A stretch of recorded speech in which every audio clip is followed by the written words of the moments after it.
Assalamualaikum warahmatullahi wabarakatuh. Hai sahabat sehat semuanya, apa kabar yang ada di rumah dan dimanapun berada.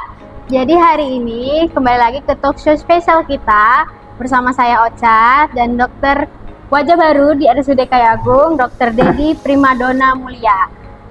Jadi kita sudah bersama dokter spesialis penyakit dalam, konsultan ginjal dan hipertensi, yaitu Dr. Dedi Primadona Mulia. Mungkin dokter, karena masih wajah baru dari RSUD Kayu Agung, mungkin boleh perkenalan dulu dengan sobat sehat yang ada di rumah. Oh ya, baik, terima kasih Ocha. Ya. Assalamualaikum warahmatullahi wabarakatuh. Perkenalkan, saya Dr. Dedi Primadona Mulia, spesialis penyakit dalam, konsultan ginjal hipertensi. Saya sekarang bertugas di RSUD di unit hemodialisis RSUD Kayu Agung. Mungkin sedikit perkenalan dari saya. Terima kasih. Ya, terima kasih Dokter Dedi jadi panggilannya Iya. dokter ya. Oke. Jadi mungkin dokter kita membahas tentang Hari Kesehatan Ginjal dalam memperingati Iya. Hari Kesehatan Ginjal. Jadi kan hemodialisis atau cuci darah lah ya bahasanya Iya, dokter ya. paling gampang cuci darah. Cuci darah ini kan sekarang kayaknya jadi nggak pandang umur lagi. Kadang Iya, ada anak kecil, ada yang masih muda kayak Iya. gitu, atau orang dewasa udah nggak pandang umur lagi kayak Yang gitu kan masa dok. usia produktif banyak Iya, masih sekarang. banyak gitu dok. Nah, dan perlu diketahui sobat sehat, di RSUD Kayu Agung itu sudah ada unit hemodialisis sebelumnya gitu. Jadi kita sudah berjalan. Dengan kehadiran Dokter Dedi itu bisa membantu sobat sehat semuanya dan khususnya pasien yang melakukan cuci darah untuk konsultasi gitu dengan Dokter Dedi secara langsung kayak gitu ya dok ya. Ya, Dan untuk membahas lebih lanjut, mungkin kita langsung ke pertanyaannya ya dok ya. ya, boleh. Oke, dokter, kita sering mendengar istilah hemodialisis yang kita Ya. bahas tadi, atau cuci darah bahasa Iya. gampangnya. Sebenarnya apa itu hemodialisis?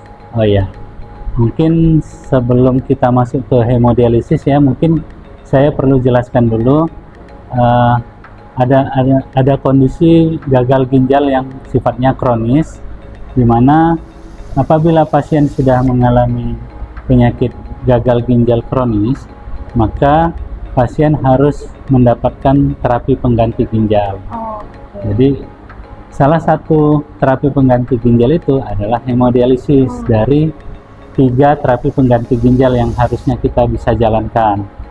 Terapi pengganti ginjal yang pertama adalah transplantasi ginjal. Tetapi memang transplantasi ginjal ini masih belum familiar di kita karena berhubungan dengan biaya, kemudian juga berhubungan dengan donor yang masih langka, dan juga ketakutan pasien yang terhadap tindakan operasi sendiri.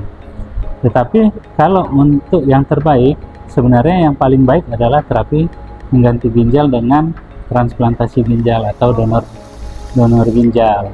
Yang kedua adalah hemodialisis atau cuci darah, di mana cuci darah ini adalah suatu tindakan di mana pasien dengan gagal ginjal akan dilakukan penyaringan racun-racun yang sudah ada di dalam tubuh pasien dengan cara diambil darahnya dan dimasukkan ke dalam aliran mesin, dan di dalamnya akan disaring, dan setelah itu darahnya akan dikembalikan lagi ke dalam darah pasien sendiri.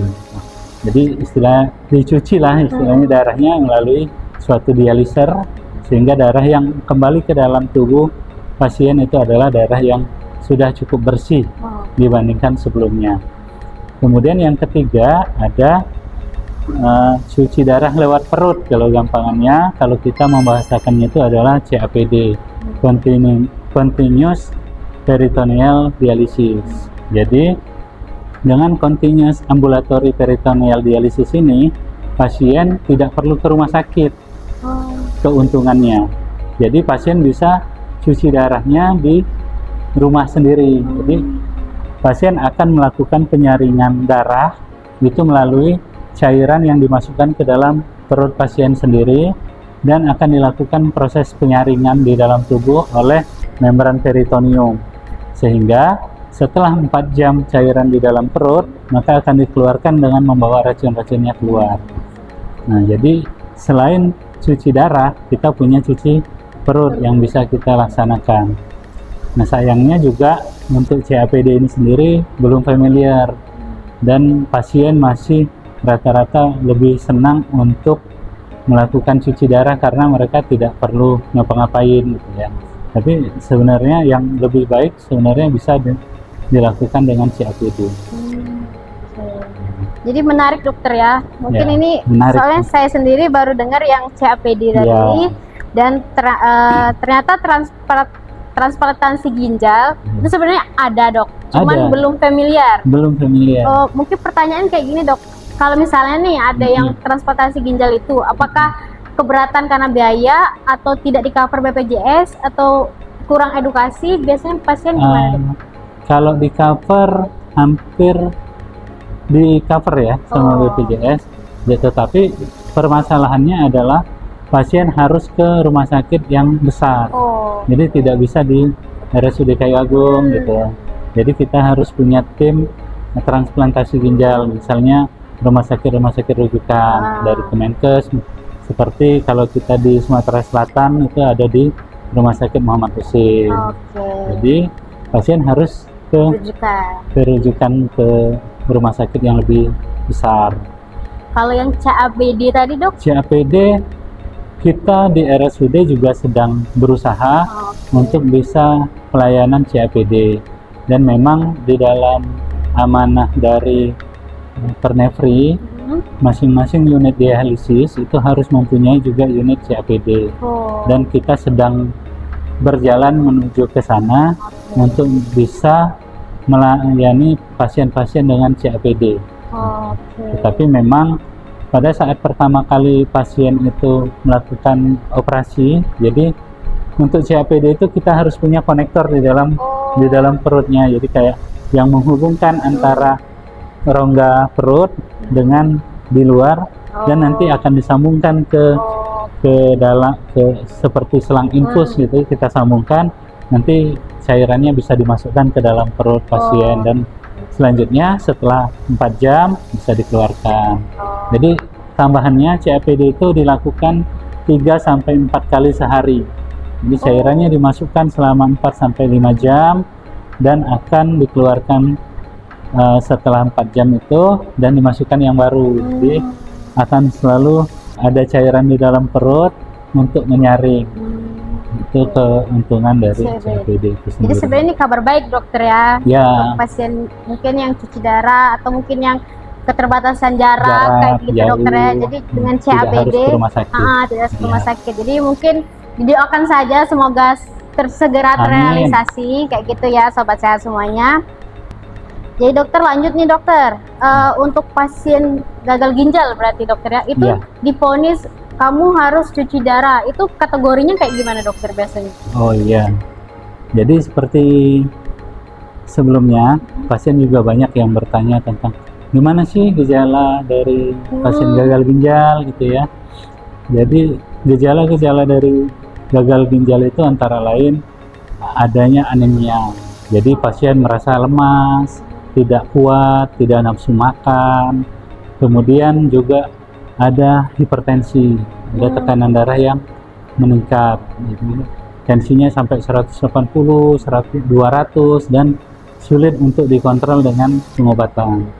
Kemudian yang ketiga ada gejala peningkatan urium kreatinin. Nah, peningkatan urium kreatinin ini akan ditandai dengan gejala-gejala seperti mual, muntah, pusing yang tidak hilang, kemudian ada rasa gatal di dalam kulit. Yang terakhir gejalanya adalah bengkak.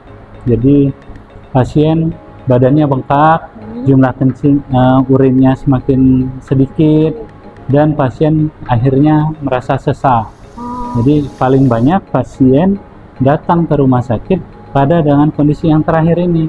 Jadi misalnya sudah sesak, pasien baru datang ke rumah sakit, saya sesak dok, pas dilihat ada anemia, ada hipertensi, kemudian ada peningkatan urium kreatinin, dan ada udem di seluruh tubuh, dan termasuk juga ini udem pada paru-paru. Jadi pasiennya merasa sesak. Itu yang sering dirasakan pasien. Dan memang sayangnya kita memang kurang aware terhadap kesehatan ginjal ya. Jadi harusnya kita sudah tahu dari awal kalau pada saat pasien mulai kakinya udah ada muncul bengkak, urin yang sedikit, ada rasa mual yang tidak hilang, kemudiannya badannya lemas. Pada saat dilihat teman atau keluarganya bilang kok pasiennya pucat gitu ya, harusnya itu sudah harus difikirkan untuk diperiksakan untuk gejala-gejala ke arah penyakit ginjalnya. Ya, mungkin memang kesadaran masyarakat masih kurang sih untuk Iya. mungkin gejala-gejala kecil kayak pucat tadi mungkin Iya. kira belum makan Belum gitu kan. makan. Ya, memang jadi sobat sehat mungkin kita sekarang harus lebih aware, lebih perhatikan hal-hal kecil yang terjadi di tubuh kita kayak gitu, misalnya pucat. Kalau misalnya memang ngerasa misalnya kayak pucatnya berhari-hari gitu dok Iya. ya, nggak ada peningkatan perbaikan tubuh gitu, mungkin bisa diperiksa ke penyakit dalam kayak gitu Iya, dokter ya, betul. biar ditindaklanjuti. Jadi kalau bisa jangan sampai pas datang ke dokter penyakit dalam tuh udah divonis yang Divonis terakhir tadi stadium dokter. 5. Oke. Nah dokter, kalau untuk penyebabnya sendiri dokter, penyakit ginjal yang sering dokter temui apa dok? Ya, baiklah. Untuk penyebab terbesar dari gagal ginjal itu yang pertama adalah hipertensi, kemudian diabetes mellitus, kencing manis ya. Kemudian juga ada asam urat yang meningkat, kemudian batu ginjal, dan yang terakhir itu adanya sumbatan pada ginjal sendiri, misalnya pada pasien-pasien kanker ovarium atau kanker serviks pada wanita. Juga yang banyak juga terjadi adalah disebabkan karena minum-minuman energi. Jadi yang sering kita temui sekarang ini adalah minuman-minuman kemasan dan minuman energi.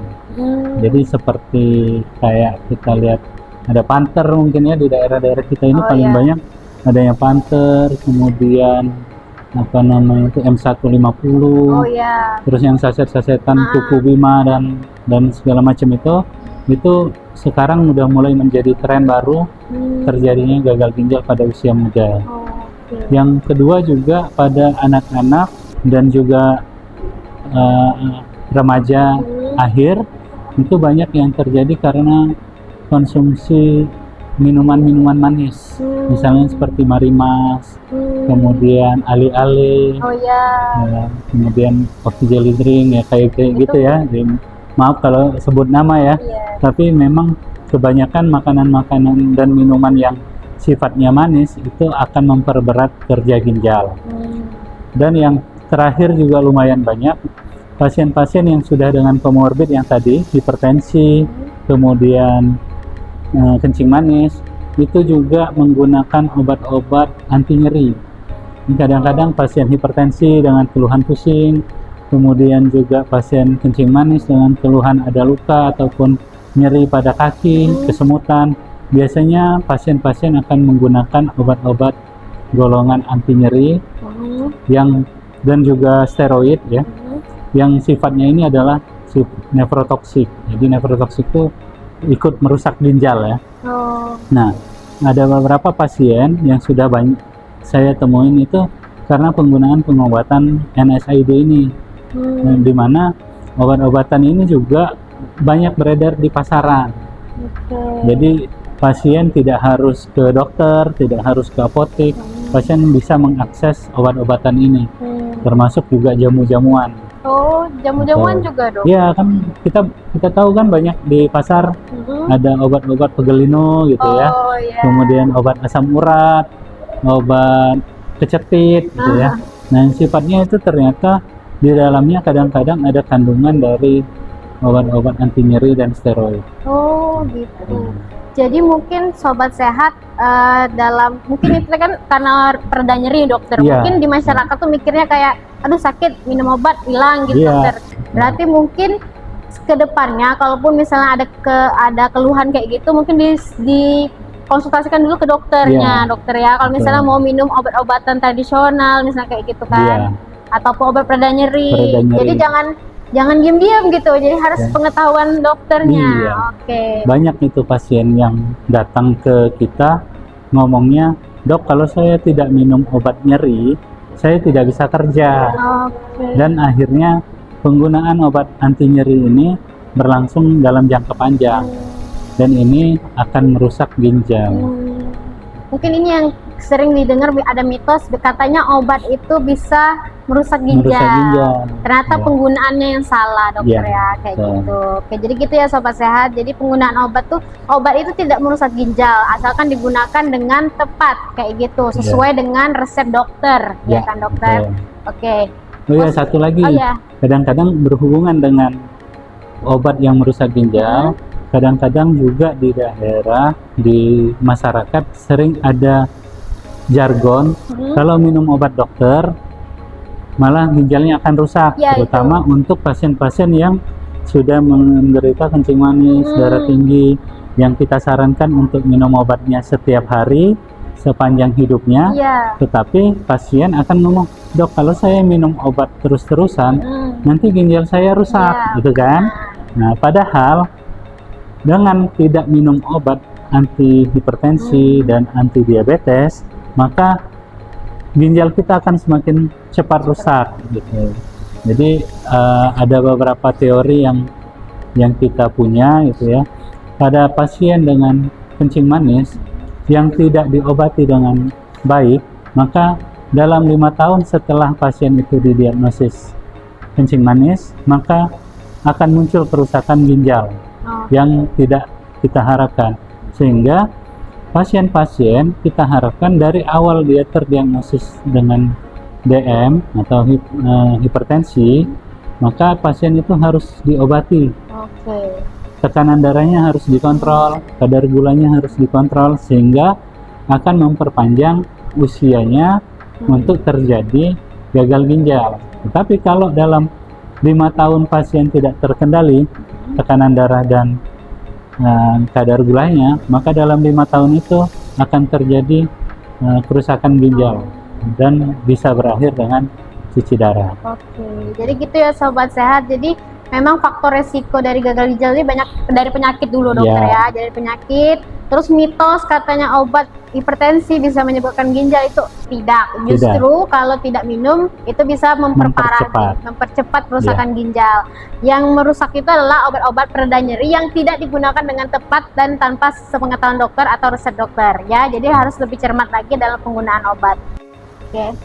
Oke dokter, karena ini lagi bertepatan bulan Ramadan nih dokter, banyak pasien bertanya, apakah pasien yang menjalani hemodialisis boleh berpuasa, dok? Oke, ini pertanyaan bagus ya. Mungkin untuk teman-teman pasien-pasien saya yang mendengar, gitu ya. Jadi untuk pasien yang sudah menjalani cuci darah itu boleh tetap untuk berpuasa. Tetapi berpuasanya pada saat tidak sedang cuci darah, ya. Jadi pada saat cuci darah pasien tidak kita anjurkan untuk berpuasa. Kenapa? Karena pada saat pasien menjalani cuci darah, maka darah itu kan ditarik keluar, sehingga tekanan darah, kemudian kadar gula darah, kemudian juga HB itu kan semuanya turun di dalam tubuh, sehingga ada kemungkinan akan menyebabkan terjadinya tekanan darah yang turun, kemudian gula darah yang turun, sehingga pasien akan terasa lemas sekali sampai keringat dingin. Kemudian juga HB yang rendah juga pasien akan merasa sesak kalau ditambah dengan berpuasa. Jadi pada saat pasien sedang menjalani cuci darah tidak disarankan untuk berpuasa. Tetapi di luar cuci darah, di luar pasien tidak menjalani cuci darah, pasien tetap boleh berpuasa. Jadi kalau misalnya mereka pengen berpuasa, dok, ada nggak tips-tips yang harus mereka siapin kayak gitu? Atau sama seperti orang normal biasa aja, dok? Ya, prinsipnya adalah pasien-pasien dengan cuci darah itu pasti akan mengalami dehidrasi, ya. Kita yang orang normal aja akan mengalami sedikit dehidrasi. Maka yang perlu dipikirkan pada saat pasien berpuasa adalah seberapa banyak rata-rata pasien selama ini minumnya. Jadi pada saat pasien sedang sahur dan berpuasa, itu pasien disarankan tetap mengkonsumsi jumlah air yang seperti biasa dengan sesuai jumlah urin pada saat pasien tidak berpuasa. Tidak juga tapi pasien akhirnya balas dendam nih. Oh, Jadi misalnya, oh saya berpuasa ini, nanti habis buka puasa saya boleh makan apa aja, iya. minumnya boleh banyak-banyak gitu ya. Nah itu tidak boleh untuk pasien yang dengan gagal ginjal. Jadi kita harus tahu jumlah urin yang masih bisa dikeluarkan oleh pasien gagal ginjal itu sendiri. Oke. Jadi misalnya pasien yang baru menjalani cuci darah, urinnya masih bisa ada sampai 1000 cc gitu ya, kayak satu botol air mineral gitu kan. Jadi pasien boleh minum sejumlah itu pada saat di malam hari gitu. Boleh pasiennya minum.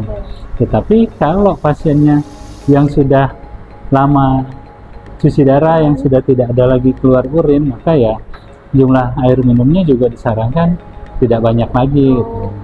Dan dengan berpuasa malah itu akan menjaga pasien tidak terjadi overhidrasi ya, tidak terjadi bengkak-bengkak di badannya gitu. Malah dengan berpuasa akan lebih baik. Cuma itu catatannya, pada saat kita berbuka puasa kita tidak berbuka seperti orang normal, seperti biasa gitu ya. Tidak ada yang namanya makan es buah gitu. Kemudian jajan-jajan apa namanya, takjil yang banyak mengandung kalium ya. Jadi saya punya pasien beberapa kali pengalaman beberapa hari yang lalu, pasien datang ke IGD itu karena pasiennya ikut istrinya berbuka puasa. Ternyata istrinya berbuka puasa makan es buah. Dan si pasien juga ikut makan es buah. Akhirnya apa yang terjadi ya, kayaknya kaliumnya akhirnya meningkat dan pasien akhirnya harus dirawat karena pasien mengalami kondisi yang sesak, kemudian tensi yang semakin tinggi gitu ya. Jadi sangat tidak disarankan untuk berpuasanya yang balas dendam gitu ya. Itu aja sih pesannya gitu. Oke, jadi gitu ya Sobat Sehat. Jadi untuk pasien, mungkin ada yang keluarga yang punya pasien gagal ginjal, boleh berpuasa asalkan saat melakukan cuci darah itu tidak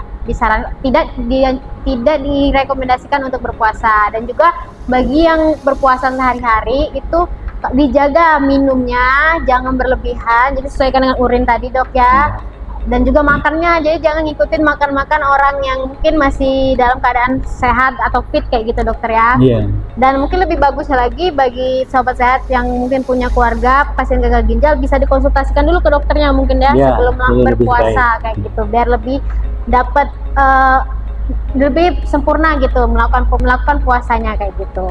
Nah dokter, jadi misalnya nih saat orang divonis Anda harus cuci darah kayak gitu dok, itu kan pasti banyak ketakutan pasti kan dok.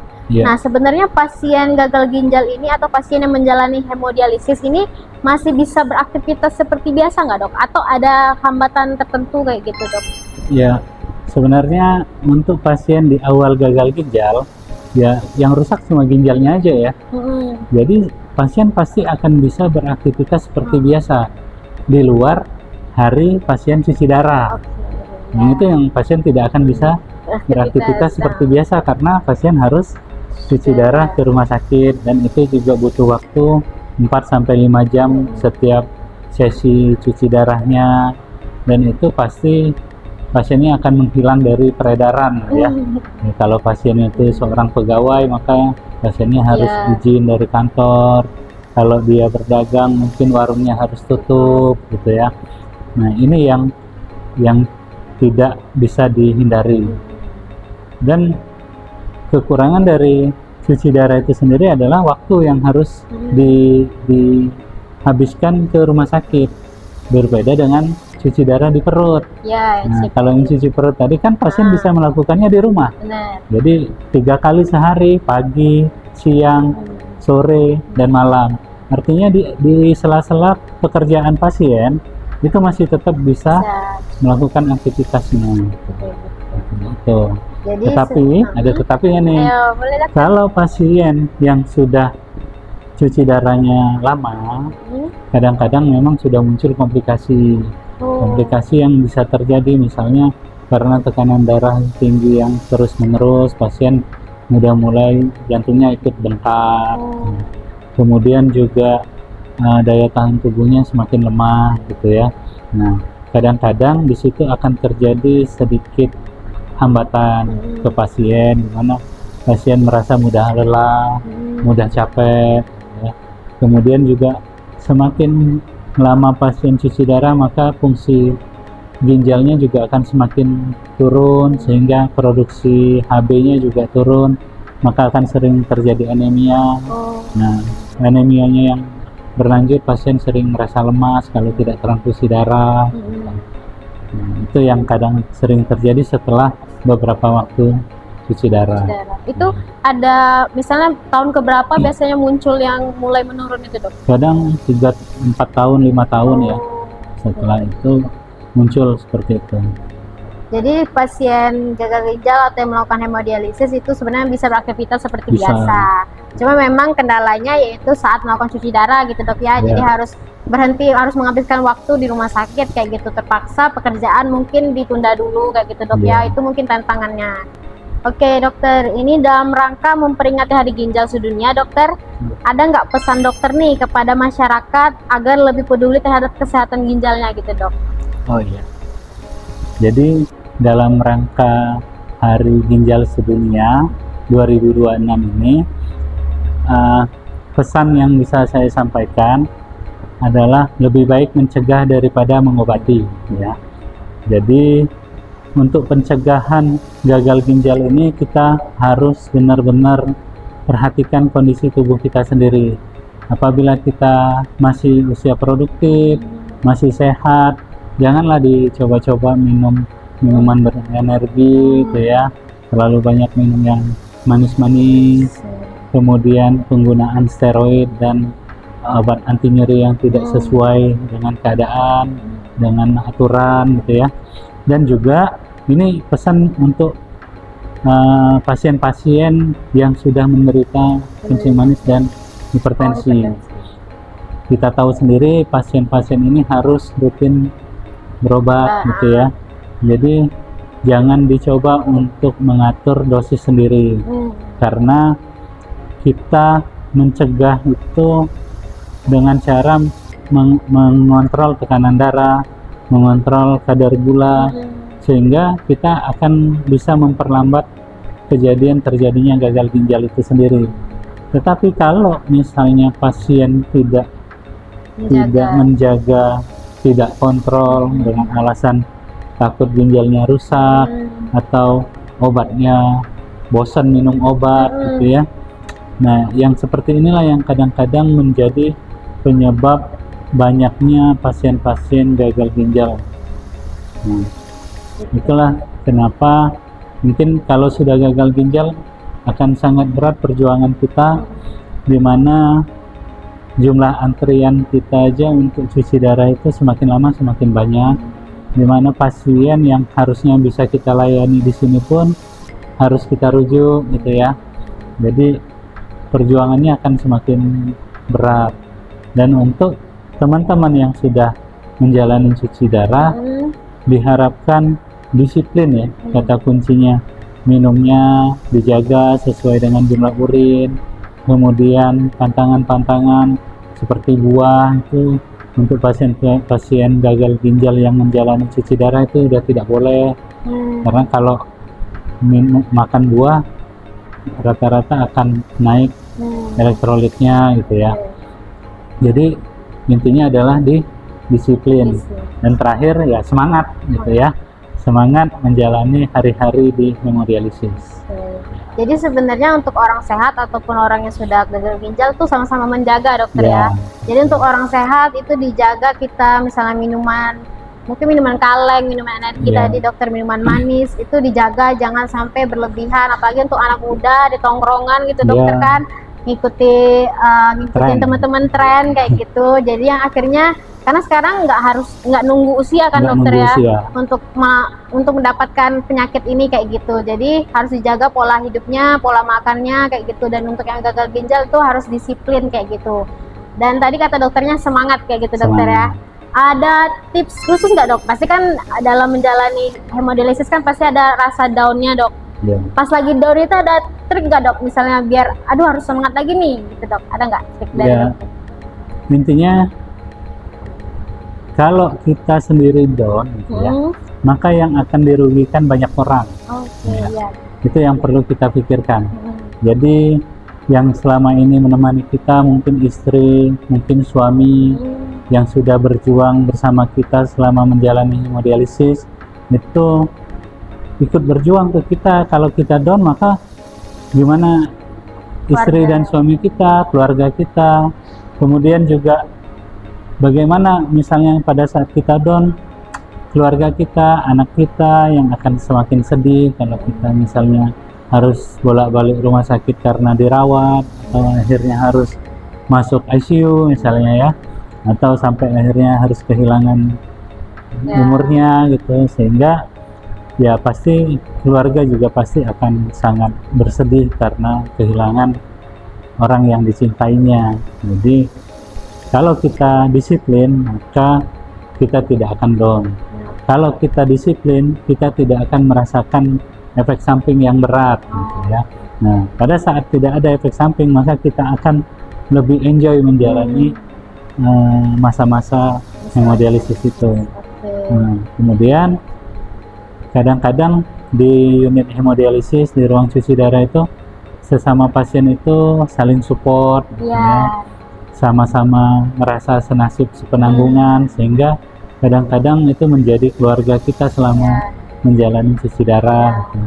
Dan itu harus menjadi motivasi untuk pasien sendiri untuk menjalani hari-harinya sendiri dan tetap semangat. Ya, jadi gitu ya, untuk khususnya untuk pasien yang sudah melakukan hemodialisis harus tetap semangat dok ya. Semangat, Jadi kalau lagi ya. down, ingat keluarga, mungkin orang yang kita sayang kayak gitu dokter ya. Mungkin kita saat diri kita sendiri ngerasa down, tapi kalau ada keluarga mungkin itu jadi penguat kayak gitu. Kayak oh kita harus, karena saya pernah dengar dok, kalau orang sakit itu sebenarnya dari orangnya sendiri dulu dok ya. Mau sembuh kayak gitu, mau sehat dulu kayak gitu. Jadi dari dirinya sendiri dulu, harus tekad kuat kayak gitu dok ya. Oke, mungkin itu saja bincang-bincang kita hari ini dokter.